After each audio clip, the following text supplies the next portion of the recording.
Most people can talk for hours about football. They argue about teams, players, and statistics, as if those arguments could change the world. And then there's you, the one who doesn't watch, the one who quietly sits on the side while everyone else is cheering. You've probably heard it before. How can you not like football? But here's the part no one talks about. Sometimes, not watching football says more about your psychology than the game itself. Because for some people, not watching isn't rebellion. It's alignment. It's clarity. It's understanding where their mind naturally goes. Psychologists call it value dissonance. When society finds pleasure in something, your brain simply doesn't respond to. But here's the deeper, quieter truth. Not watching football doesn't mean you lack interest. It means your emotional priorities, the way your mind organizes meaning, are simply different. Some minds don't light up from collective excitement. Some don't find connection in loud crowds and explosive moments. And some seek meaning over entertainment. It doesn't make you strange. It just means your attention chooses differently. People reveal who they are not by what they enjoy, but by what they don't feel drawn to. Type 1, the independent thinker. These people don't hate football. They simply don't feel what everyone else feels when a goal happens. Their brain doesn't activate dopamine through other people's victories. It activates through personal growth, discipline, and progress. While the crowd erupts into excitement, they find themselves wondering, why should I attach my emotions to people I've never met? Their motivation is inward. Their sense of meaning comes from improving themselves, not from watching strangers succeed. This doesn't make them cold or emotionless. It makes them intentional. They protect their emotional energy. They guard their focus. And they refuse to let outside noise control their inner world. Their independence isn't an attitude. It's their natural wiring. Type 2, the disillusioned mind. These people weren't always this way. They used to watch the games. They used to feel the excitement. They used to care. But as they grew older, things changed. They began to see the business behind the sport, the sponsorships, the idolization, and the massive gap between the lives of fans and the lives of the people they worship.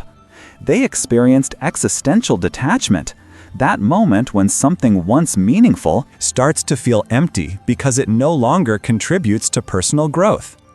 They realized no match would solve their problems, no win would fill the emptiness, and no celebration would help them become who they needed to be. They didn't step away because they became bitter. They stepped away because their priorities evolved. They chose reality over illusion, purpose over noise. Type 3, the redirected passion. Some people don't watch football because their mind is simply drawn somewhere else. These people aren't passionless. In fact, they may be extremely passionate, just not about football. They get absorbed in cars, technology, music, film, creativity, building things, anything with depth, structure, or narrative. Their brain is wired for novelty, for complexity, for experiences that require imagination and thought. Football isn't bad to them, it just doesn't offer enough cognitive or emotional variety. To them, football feels predictable. But a new design, a challenging game, a deep conversation, a complicated idea, those things ignite their mind instantly. They're not avoiding the sport. They're simply following where their inner world feels most alive. Type 4, the honest realist. Some people don't watch football for a more straightforward, honest reason. Life feels too heavy. When you're dealing with stress, pressure, finances, work, or trying to rebuild your future, watching highly paid athletes perform can feel more like a painful reminder than an escape. These people aren't bitter. They're emotionally honest. They don't want to attach their hopes, frustrations, or joy to something they can't control. They want to save that energy for their real life. These individuals understand emotional boundaries deeply. They don't want entertainment that disconnects them from their reality. They want stability, clarity, and focus. For them, what's real matters more than 90 minutes of distraction. You might be one of these types, or a blend of all four. But every person who doesn't watch football shares one striking trait. They don't chase noise. They don't chase crowds. They don't chase excitement just because everyone else does. Their mind seeks growth. Their energy goes into building something of their own. Their emotions follow meaning, not hype. And their attention is too valuable to be thrown at whatever society is obsessed with in the moment. When you're busy writing your own story, it becomes harder to get excited about watching someone else's. That's not lack of passion. That's clarity.